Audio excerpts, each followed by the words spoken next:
I'm working in Trend Central company. We work in trading in the financial market. And today I will present what we have done in deep learning in finance. There is like a lot of applications to do in finance using deep learning neural networks. Of course, there is a lot of challenge too because it's not so easy to work with this data that it's really specific. So to start, I will make first a short introduction about Trend Central, what you have like goals for our clients. After you start by presenting the financial market, what is the idea, what is the state of the financial market and the kinds that you can find today. There is a lot of applications that you can find in deep learning finance. So to give you an idea, you see here 4 applications, for example, stock price predictions, sentiment analysis, portfolio optimization, and fraud detections. You see that there are different domains that there's a lot of work to do. That it's really exciting for the research.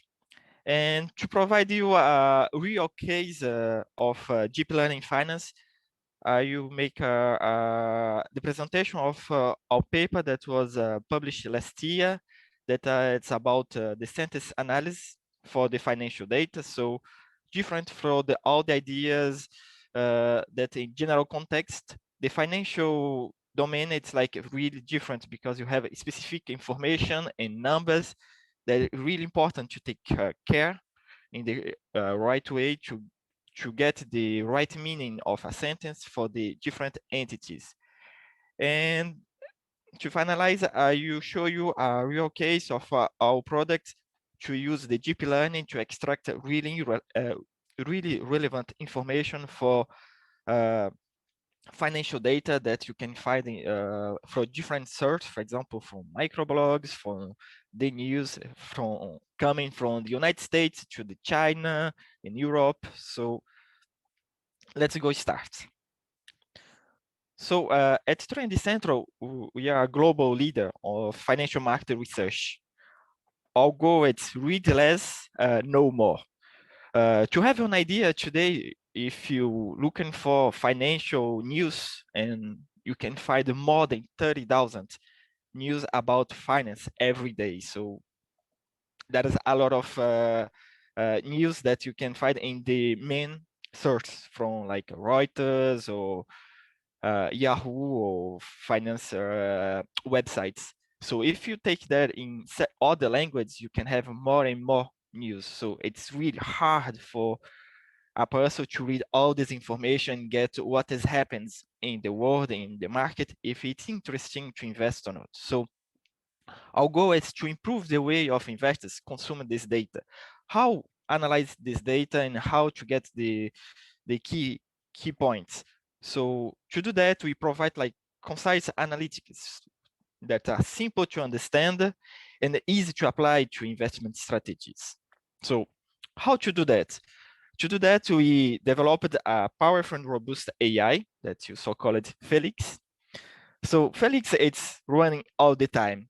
So it's like scanning the internet for the raw data, news coverage, and individual blogs, and also microblogs like Twitter, Reddit, to analyze this data and process all of them with the goal to extract relevant information and to make investment decisions.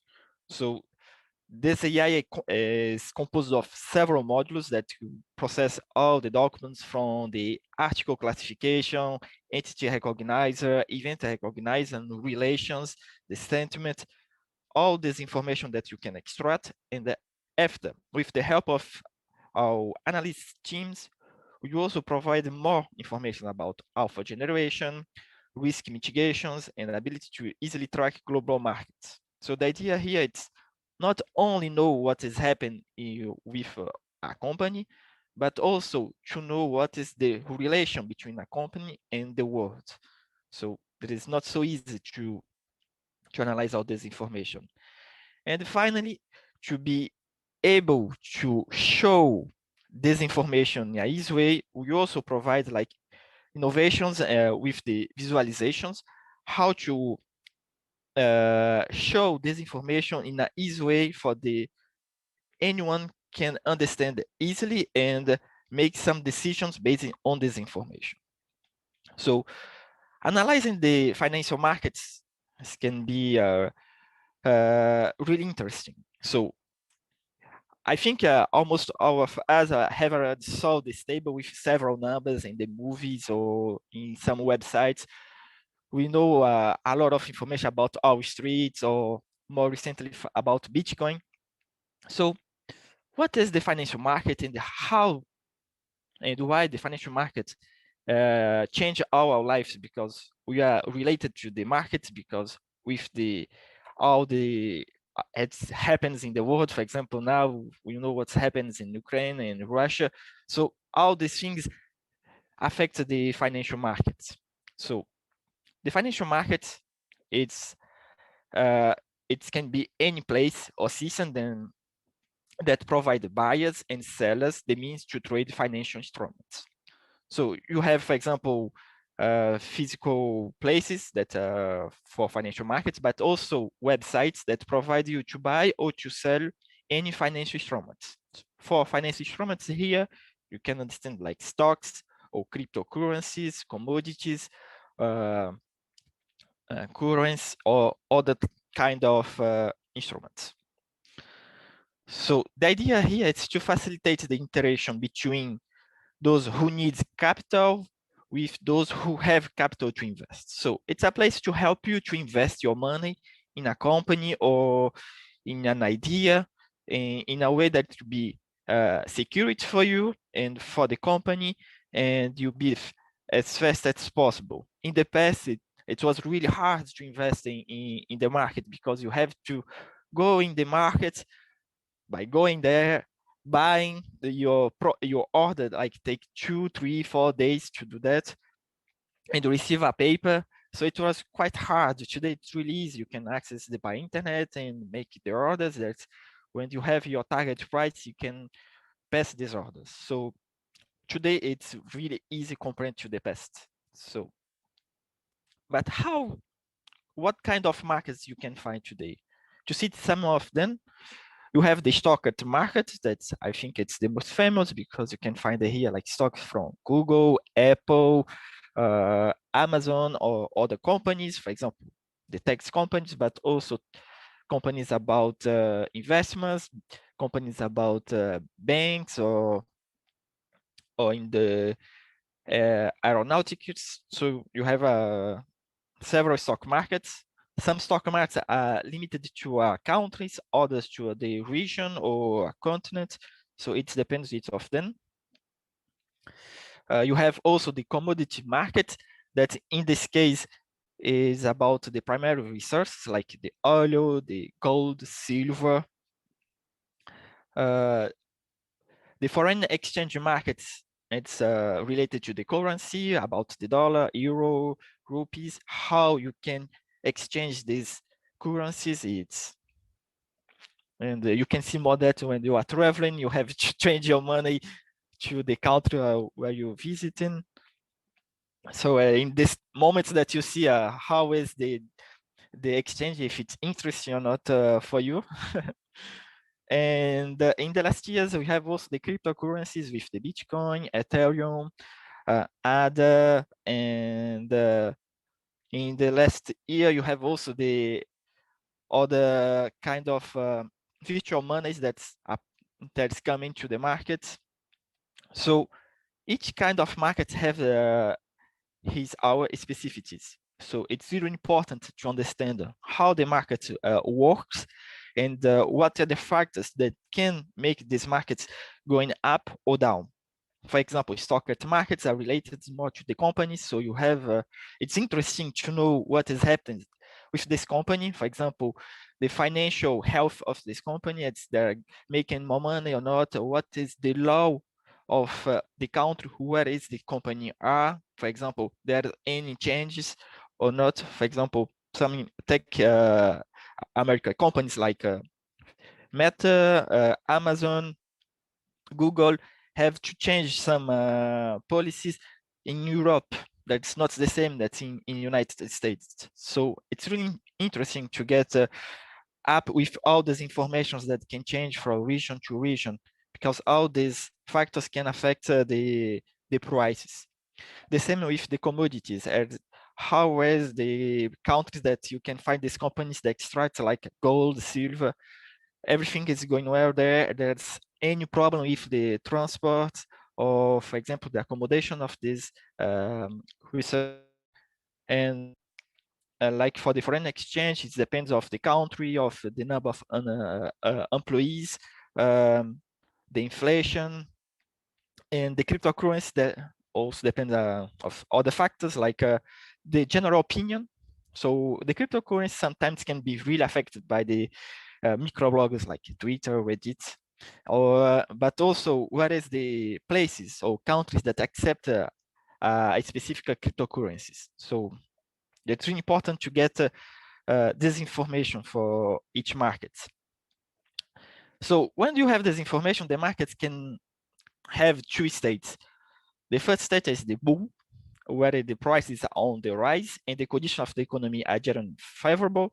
So normally everything is going well, so the price tends to go up. So it's really interesting. But you have also the bear market, where these prices are continuously in decline. So it's not because the market is bad that you cannot make money. You can always make money. You have only to know you adapt your strategy to the state of the market. So the problem is when this change all the time. So it's quite hard to predict something and make the right decision. So to do that, you have a think about your investments. So you have when you make an investment, then can be easily converted to cash with 5 years, but sometimes you can have short investments, for example, in a day. What about intraday investments, but also days or weeks or months? It depends of your strategy or of the companies that you are making the investments. Or so that is really important. And you have also the long horizons. That's in the case that investments not be sold for years or sometimes never be sold. So it's also interesting, for example, for the retirement or the companies that are solid and that you always been there. So interesting to invest in this kind of markets. So it depends of your idea, your strategy, your goals that you can adapt your strategy. It's always interesting to have different strategies in parallel to be sure that your investment is stable. If something is going bad, you can have another strategy that can be good in this case. So the financial markets can be really hard, and there's a lot of things to analyze that. So to see some of them, let's go start with the sentiment analysis. Why it's interesting to analyze the sentiment analysis in the financial market?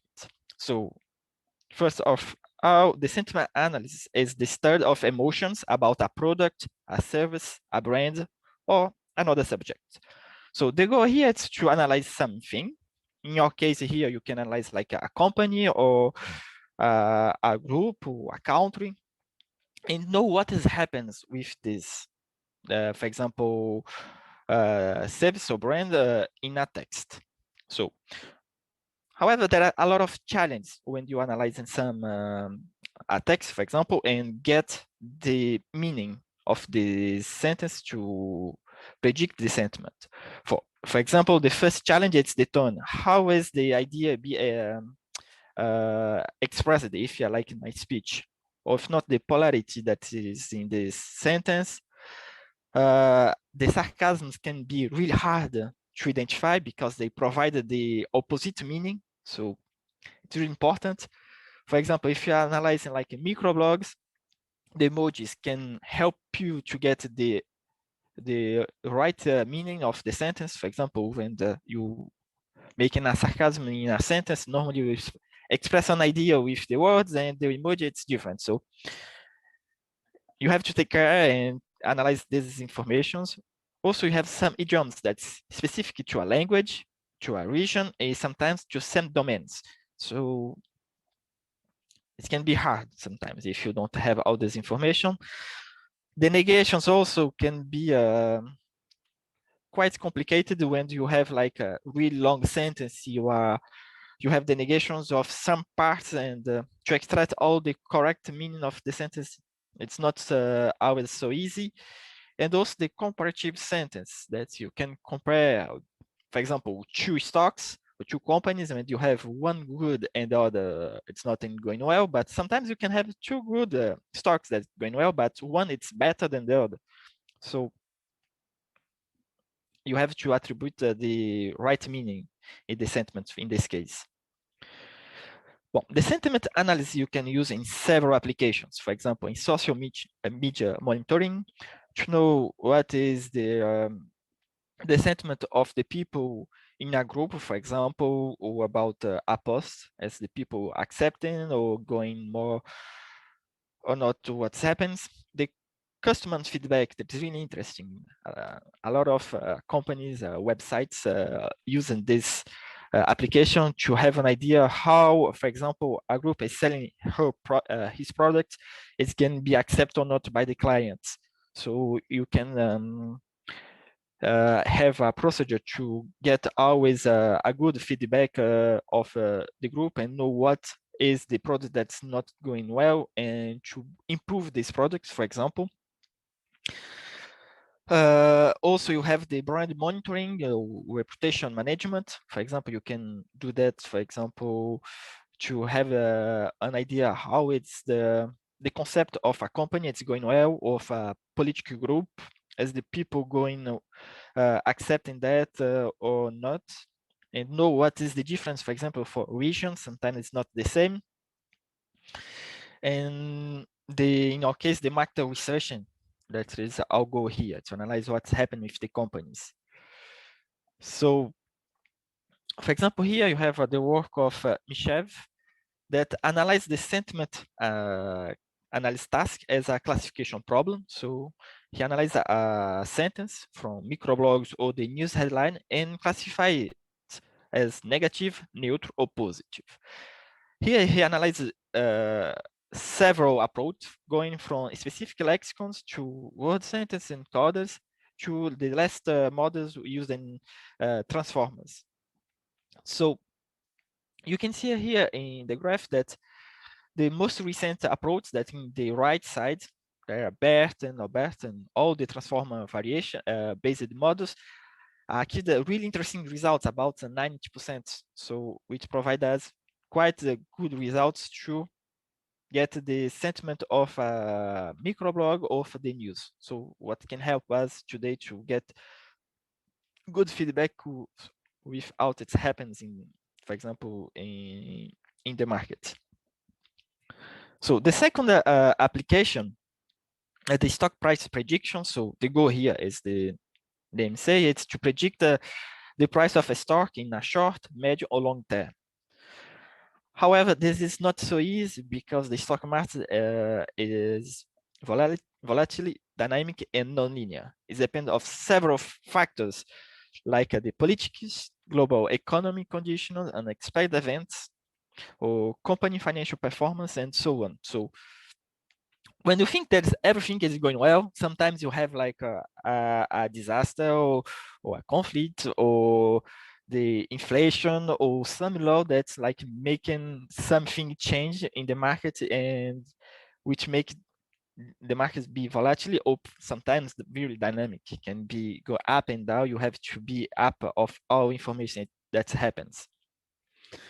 So for example, here Mutukuma and Zong proposed a deep learning model based on generative adversarial networks to predict the prices of the aerospace stocks in a short and long term, using the information coming from financial new text, like we saw in the previous application that analyzed the sentiment, and also the financial numerical data, knowing what is the price of these stocks, for example, the variation, the closed price market, and some other factors. And the idea here is to predict using the generator, the data, and the discriminator, you try to identify if a data is fake or not. So these networks you trained, two, they got really performant results. So it's quite long to explain here what is the goal of generator, but the idea is that generator, you generate like data to make full the discriminator. So in the discriminator, you try to predict if the data is real or fake. So the idea is that generator will be improved itself to fool the discriminator, and the discriminator will improve itself to identify the fake from real data. So based on this training, here the proposed approach that's in orange got really interesting results, but still it's not so perfect because there is a quite hard task to analyze that. But the work is going on. It's really interesting here for the research to continue this work and get some interesting results. More information you have about the world, better your model can predict what has happened. So another possible application is the portfolio optimization. So the idea here is to management the portfolio to know what has happened for a group of stocks and trying to maximize your portfolio value and reduce the risk of loss. So imagine here that you have a capital. You distribute this capital into three stocks here: stock 1, stock 2, and stock 3. So you can see here in the beginning, the stock 1, stock 2, they have like a low prices, and the stock 3 have high prices. So your AI, you first make them distribute more money in your stock 3 and less in your stock 2 and 1. But with the evolution of the time, you can see that stock 1 have the pricing going up, the stock 3 going down, and the stock 2 is not stable. It go up, and down. So the idea here is to maximize the portfolio value, but also reduce the risks. So for example, the AI here can, based on this information, reallocate the resource here to put more money in the stock 1 and less in the stock 2 and 3, for example. So about this work, there is also a lot of interesting papers. This one proposed by Mariani also use generative adversarial networks. And the idea here is to predict the price of each stock. And with these predictions, they proposed the optimization method to maximize the portfolio value and reduce the risks. So you can see here that in the defensive way, you have to reduce, we want to reduce the risk as you can, the maximum as you can. So you can see here that the value of the portfolio is not so interesting for the approach that is in green. But when you increase the risks, you can get more interesting results for the portfolio value. So that it's normal in the finance, more risk you have, more money you can have, but more money you can lose. So that is the condition that you can have when you take a lot of risks. So in the last application, it's the fraud detections. So to give you an idea, according to the Federal Trade Commission, consumer reported losing more than $3.3 billion in 2020. So that is something that's interesting to work and to avoid these frauds. So there are a lot of techniques and applications in the fraud detections. So here I'm citing 3 of them. The first one is the email phishing, when the people try to get your personal data to have access to your account. So in this case, you have like, for example, spam detections or emails that like have a risk of getting information. So the deep learning here can try to classify emails or messages like security or not. The second application is about credit card thief or payment fraud.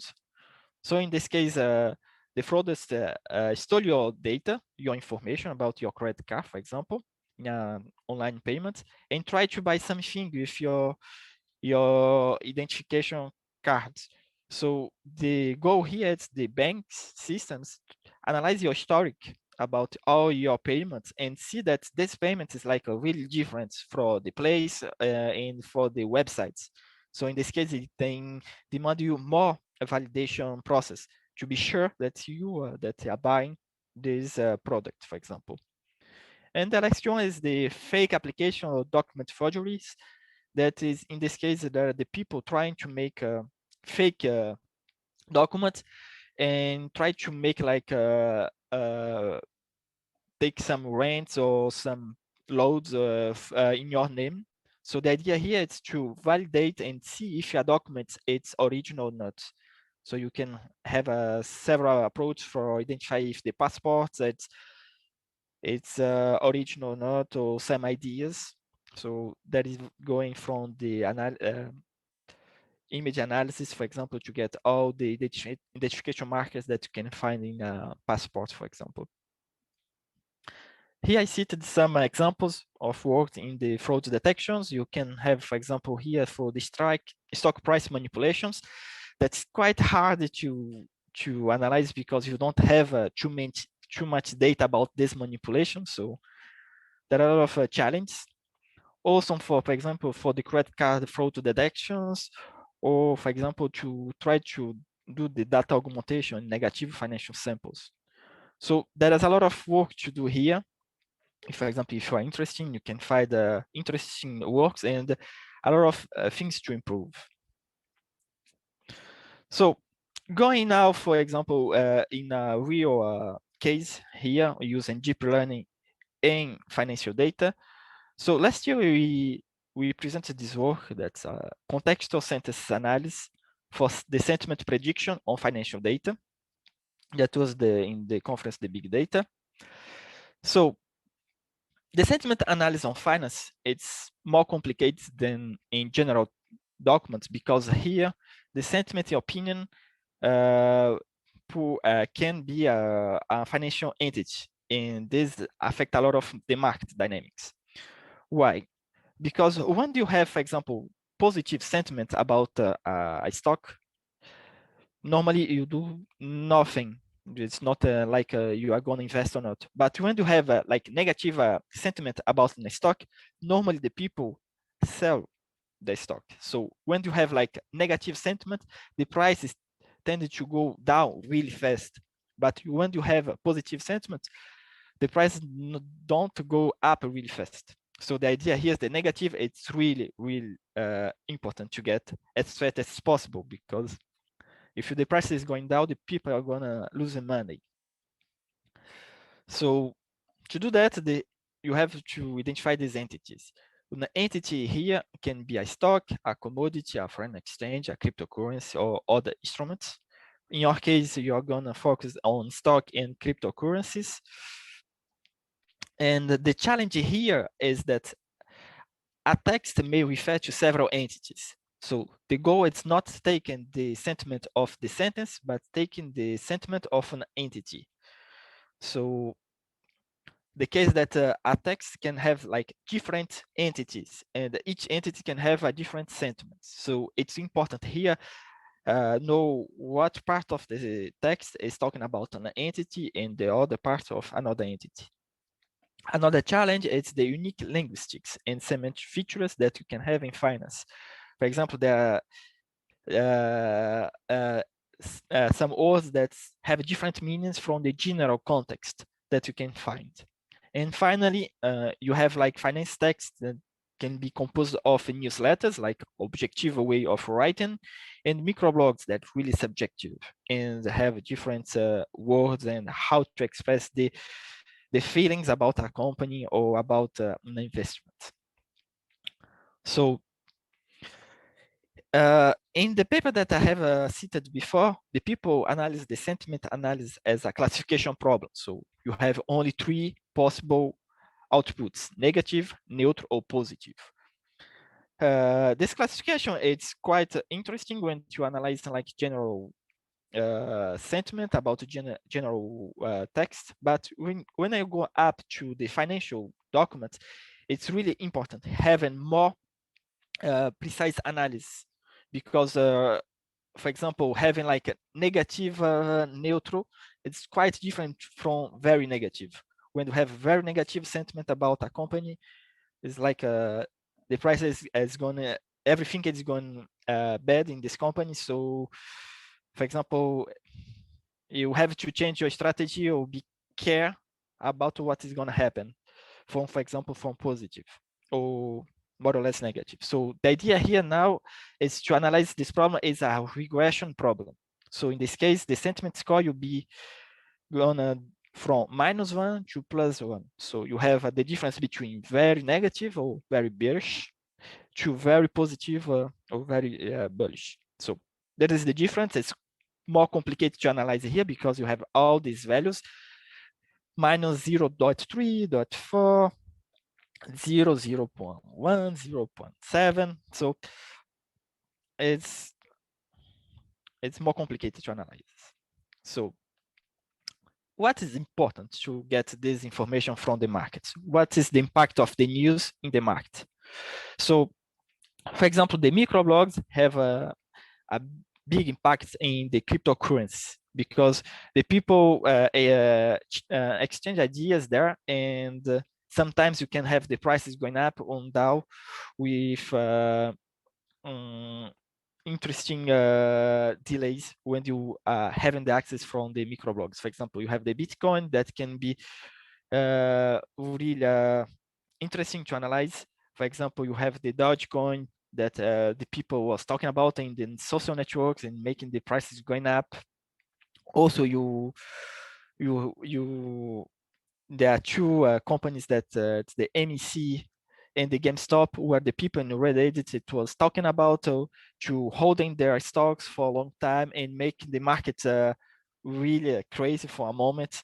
So that is the really important to analyze this kind of social networks, for example. And the news from the newsletters is also really interesting because you can have like official announcements, for example, from national banks, from Fed, that's the federal bank from the United States, but also from Europe, in the other countries. Also know the earning calendar of the companies to know what is going on with each company. For example, a stock has to announce what is the financial health, is they making more money or losing money, the goal that's going to be achieved or not. And also another news about company and the countries, for example, from Yahoo Finance, Google Finance, or Reuters, for example, you can get this information. So you have a lot of content here, from the microblogs to the news. So how to process all this information? So for that, I use the natural language processing that it's a combination of linguistics, computer science, and artificial intelligence that try to create to try to understand the content of documents, including all the contextual nuances of the language with them. So the natural language processing is really interesting. You can find a lot of applications and tasks. For example, you have the speech recognition that you try to recognize the text from the audio, the word sense disambiguation, the name entity recognition, for example, to identify the entities in a text, the co-reference resolution, the sentiment analysis, for example, the natural language generation, the translation. So there are a lot of tasks. So that is because that's get really interesting to analyze the natural language processing in the last years. And with a lot of research, for example, you have the best, the bidirectional encoder representation from transformers that were published in 2018 by the research at Google. This neural network achieved really interesting results for 11 NLP tasks. So the same neural network achieved really the state-of-the-art results in different benchmarks. so which shows the right performance of this model. So to give you an idea how its model works, you have here a sentence. So this model, you represent the sentence by tokens and getting the context from the left side in the right side. So they know what is coming before and after. So this is the idea of the bursts that make this model more interesting than the others, because they know what is the context of this word in this sentence. So for the same word in a different sense, then you have a different representation. That's changed from, for example, the Wordwerk and the other representations that give a unique representation for a word and tried after to create the correct representation in a context, for example. So this model uses two strategies to train the model. The first one is the mask language model. So the model masks 15% of the words in the training data and try to predict these words. For example, here you have the mask 1, it's not working, it's unable to mask 2. So the model try to analyze the context and predict the word for the mask 1 computer if for the mask 2 start, for example. And the second strategy is the next sentence predictions. Here is the node to get the general context of a text. For example, the idea here is to know if a sentence is predicted by the other. For example, here you have the sentence say the computer is not working. Sentence B, it's unable to start. So here you have the same context, and you know the idea it's going in a right way. So you be here labeled like this next sentence. But in the second case, for example, you have two different contexts. The first one is talk about the computer is not working, and the second is the coffee is very tasty. So in this case, you know the context it's not the same. So that help the model training the language model. So based in this language model, you can fine-tune this model for the target tasks, for example, for name entity recognition, sentence analysis, sentence similarities, or question answer. So this model worked very well after you have several variations based on the transformer-based models, like the Stilbert, Roberta, Albert, XLM, and most of them got really interesting result in the state of the art from almost all the tasks. So in this case here, Robert got the best result, for example, in the single tasks, and you have like several tasks, it's not always the best model. So based on this model, here you propose a deep learning architecture that you first analyze the sentence. For example, the inflation of this month, you reduce the prices of stocks, for example. So the first step here is to tokenize this sentence. So we use at the first moment the simple white space, and after we use the word piece model to split this word into subwords. For example, currency will be currencies. After you provide our model, these tokens to a fine-tuning BERT-based model to provide us the general context that will be here for each token. However, the general context don't provide all the specificities that's interesting to analyze, because sometimes you have the sentiment of general context, but also you have the sentiment of the financial meaning for the words. So based on that, we provide here two sentiment scores from different dictionaries. One that provide a general context sentiment, that is the CentWordNet, and the NT-USD that you provide a financial context sentiment for each word. So we take these scores and concatenate in our general context, and after you put all this representation in a positional encoding in several transform encoded layers. This process, you create now a sentiment representation for each token, different from the general representation. So the idea here is to concatenate the general and the sentiment representation to provide a more information to provide more information from a general way and also for a financial way of the sentence. So based on this representation, we get the representation of the CLS embedding. So for this case, the first token from the general and the financial, the sentiment representation, and then use a field forward layer to get the sentiment score from -1 to +1. So to analyze this model, we use the dataset from the semi-evaluation task from 2017 that analyze the financial microblog and news. In this case, the microblogs that they analyze it's the tweet and stock tweets and several news headlines from official websites. When they annotated manually each microblog and news headline from -1 to +1. So you can have here in the right the statistics of this data set. Unfortunately, here you have more examples with positive sentiments than negative sentiments for all this case, for the stock tweets, for the Twitter and the news headlines. So this unbalanced data can affect our results. And I also add here some examples that for each one of them. You can see here that you have the microblog. So the source of the microblog, the entity that can be analyzed, for example, if a stock or a cryptocurrency, and you have after the text. So you can see that in the microblogs, the text is really short and sometimes informal.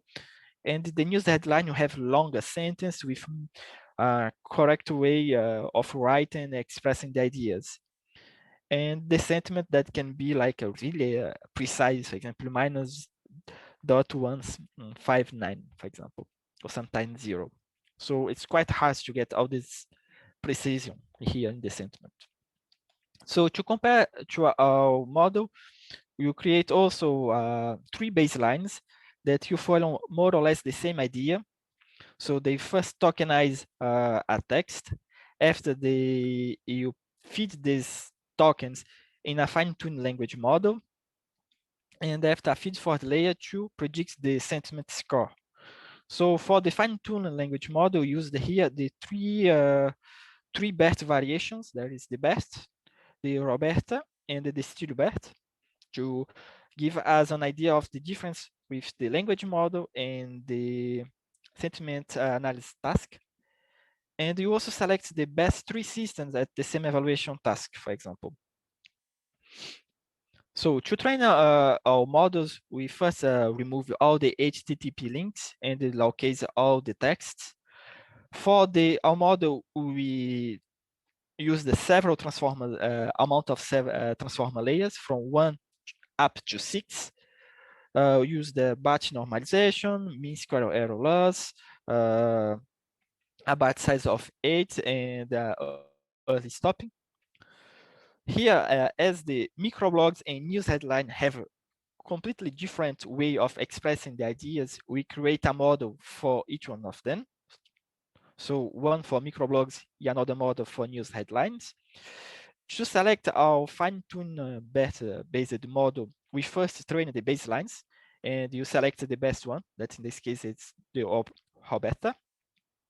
So to represent our model here, you are going to use the name Roberta plus n, that will be the number, the amount of the transformer layers that you use to process and generate our sentiment representation to predict the sentiment score. So to evaluate the model, we use the same evaluation metric that it was in the same evaluation. That's in this case the cosine distance between the predictions and the gold standard. So this result was averaged over 5 runs. And here you have the results. So you have the results for the news headline in the microblogs. So the first part is the battery systems at the same evaluation task. In the middle, you have our baselines. In the bottom, our approach with different amounts of transformer encoder layers. So the first thing here to see is that our approach achieves the best results for both data sets. So the Roberto using 5 transforming code layers got the best results in both of them. The improvement was around 14% for the news headline and 8% for the microblogs. So that show that using sentiment representation also improved the results of Roberta for both data sets. So sometimes it's not only adding transformer encoded that you improve the representation. If you add too much, the results is not going well. For example, with 6 transforming encoded layers in this case. To give you an idea of the predictions, I add here 3 examples from the microblogs, the 3 examples for the news headlines. So you can see here that in almost all of the cases, our approach got the best results, except for the neutral results, the results that's near to 0. But even in this case, I thought it was quite close. You can see here in the second line that the difference is really small between our model and the gold standard. In this case, BERT got the best results, but for the negative, it was really bad compared with our results, for example, when the gold standard it's minus 0.8. So it's quite interesting results. It's really exciting. However, there is a gap yet to be filled. That is the negative case. If you see here, even if you got the best results, there is still a gap between our predictions and the gold standard that can go up to 0.3 for the microblogs and 0.1 for the news headline. So analyzing this, why these predictions happens, you came to the unbalanced data. There are more positive examples than negative examples. So to give you an idea, you have like almost 2 times more positive examples than negative examples for microblogs, 1.5 for the news headline. For example, to give you an idea what happens, here we do the same evaluation, but analyze only positive predictions. You can see that our system give really interesting results than for only negative examples. And this difference, it's quite bigger for the microblogs that have a huge difference of positive and negative examples than for the news headlines that the difference is only 1.5. So if you can balance this data, you can get more stable results also. So to conclude this analysis, so the sentiment analysis task as a classification, as a regression problem, is really interesting. It's more complicated because here you provide a sentiment for an entity from -1 to +1. The BERT-based model proved to be really interesting for this task by providing really good results only with the baselines. Our approach that combine fine-tuned Robert encoder with transform encoder blocks using different sentimental dictionary helped our system to provide 2 different representations and improving the sentiment score. That was around 14% for the news headline and 8% for the microblogs. There's several works that can be done here to improve these results or to do another application based on these results. For example, the sentiment analysis of the articles that's really long. For example, in this case, the data set are composed of sentences. But if you take the real case, the example that you done in your company, you have like articles with 20, 30 sentences and sometimes more than 15 entities in the same article. Sometimes you have 3 or 4 entities in the same sentence. So it's quite complicated to separate the sentiment for each entity and get the good results. Also, you can have a really difficult sentence that combine different structures with passive and direct sentence. So all these things can be really hard. It's interesting to train models to process this kind of data. Also, another possible work would be like extend the negative examples in this data sets to get more stable results. And you can also try to do the price predictions of stocks based on the sentiment that you can predict with this task, but also analyzing like previous price of these stocks, microeconomic data, for example, interest rates, tax, economic growth, stability, the inflation in the country, and also the international relation that can have between the countries that this company exists, to see what is happening with the economy, if the economy is going well, so the company can develop it and improve their results, for example. So to give you an idea how you can use this data to get really interesting information about the market and this company, I show you, for example, our platform. So here, let's only update it. You can see, for example, for stocks, we analyze all the information that's happening in the world, for example, and you can get the sentiment, for example, here for this company, for Tesla. The sentiment, for example, right now it's quite negative, but if you analyze all the, for example, Meta, in this case, now it's positive. Now the market is quite negative with all the things that happens, the war. So if you click here in Tesla, you can get, like example, the sentiment, the subjectivity, the confidence of this analysis. Also, the historic of price and sentiment that you have over the time. It's here more the sentiment is correlated to the price, more interesting is for us. So here it's quite correlated. If you see when the price is going up, the sentiment is it's better. When you see when the sentiment is really negative here, the prices go down really fast. And here, for example, you can get an idea of the news volume, the price and the news volume, and all the articles that mention this entity, for example, in this case, Tesla. So only to have an idea what's the trend analysis, what can do automatically with this information. And that's all. I hope you enjoyed the presentation. There is a lot of things to talk about finance, so I have to be quite short here about the applications and how to analyze, but you can talk for hours and hours to get, for example, the details of this data, why the model works interesting for some results in others. So if you have any questions, feel free to ask. And thank you so much for your attention. Thank you very much, Elvis, for giving such a wonderful talk. And in spite of your busy schedule, you accepted our invitation and you have delivered this wonderful talk. I really appreciate you the way you have presented your work with the demo. Okay, so participants, if you have any questions, you may ask. You may raise your hand or you can directly send a message to the Elvis.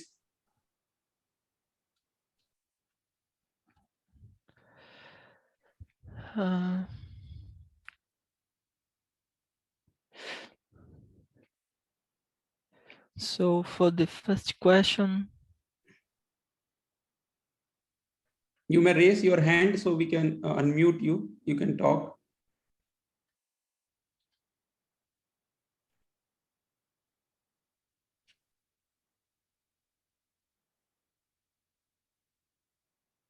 there is a question in the comments about the time series for the price predictions.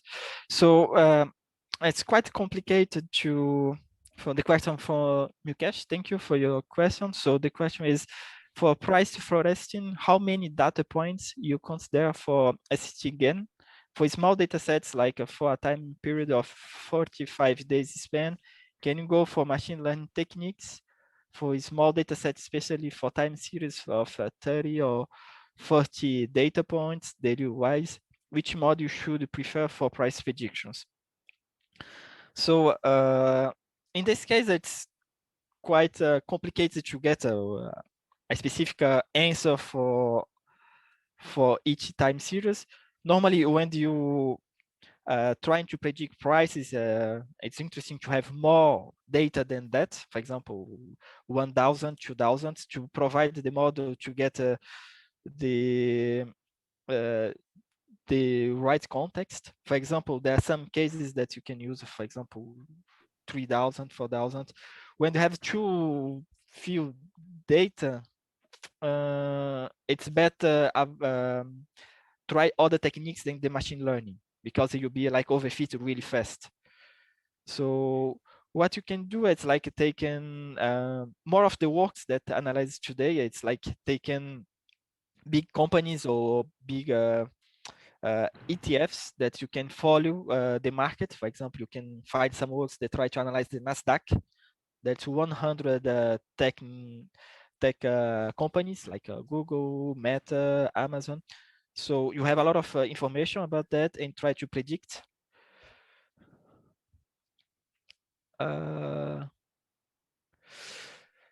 If the other question, it's about if it's possible to use machine learning to do intraday stock trading.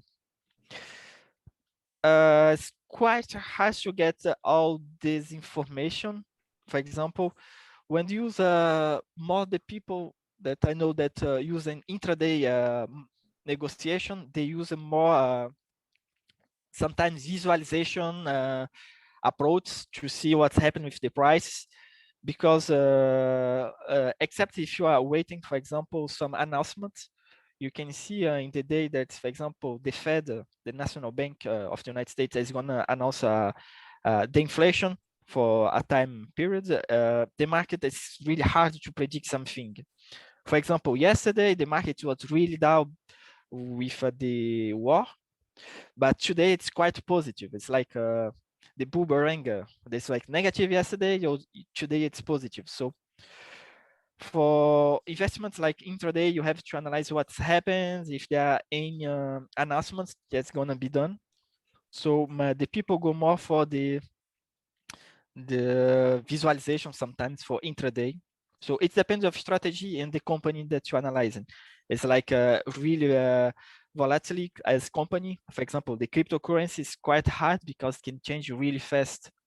So I hope it's not, I cannot give you an answer for that. It depends of the company, the instrument that you're analyzing, and how the market is going on in this day. But normally, try to combine several strategies. You can use deep learning, but the problem of the deep learning here, to get really interesting results in the price predictions, it's interesting to know also macro factor, macro and micro factors, for example, the economy, also what is happening in the news. So for your deep learning approach, try to combine all these things. You have to get really interesting machines to process all this data and get the result really fast for intradays, for example. I don't know if it's really clear to understand the question. I think there is one more question, sir. Is there a possibility to work on intraday stock trading using deep learning? The intraday, it's quite hard because sometimes you can have several fluctuations. So if you see more of the machine learning, try to get the day. What is the price of open price market and the close market price? Because in the day it can change quite a lot. So if there are, I don't saw yet some works that try to do that, but you can try to, for example, to recognize partners in the graph of the prices, for example. But I never saw a work that tried to do that for intradays. But is it possible? But you have to see how precise is this model for variations with some companies.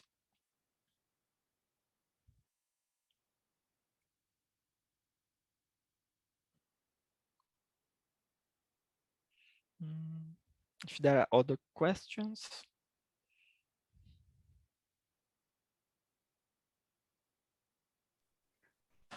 I think there is no question now. Okay, so if they have any questions, so they may mail you. I hope they will mail you, sir. So if they mail you, then you don't mind, sir. Yeah. Okay, If yeah. you send me a message, I can show you some links that explain, for example, the partners that really use in the stock price predictions, for example, to know how the price is going on. There are some partners to identify if the price is still going up or if they are going down. So you can try to work in this case to identify this automatically, for example. Yes, yes. Yeah. Thank So you. Thank you, Elvis. Once again, thank you very much for accepting our invitation and giving such